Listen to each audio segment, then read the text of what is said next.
A Course in Miracles, Text, Chapter 9, The Correction of Error, Section 1, Introduction.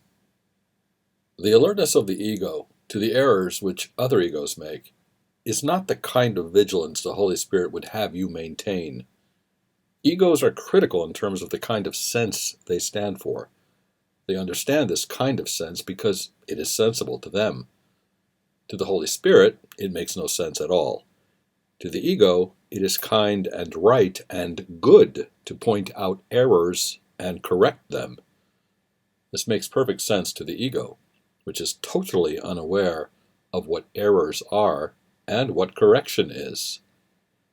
Errors are of the ego, and correction of errors of any kind lies solely in the relinquishment of the ego. When you correct a brother, you are telling him that he is wrong.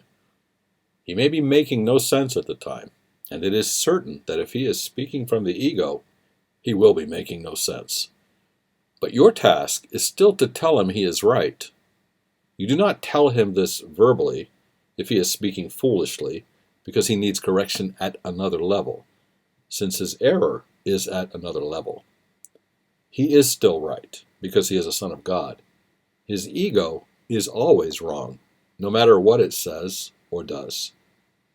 If you point out the errors of your brother's ego, you must be seeing through yours, because the Holy Spirit does not perceive his errors. This must be true if there is no communication at all between the ego and the Holy Spirit.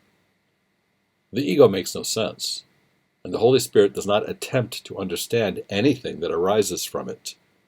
Since he does not understand it, he does not judge it, knowing that nothing it engenders means anything.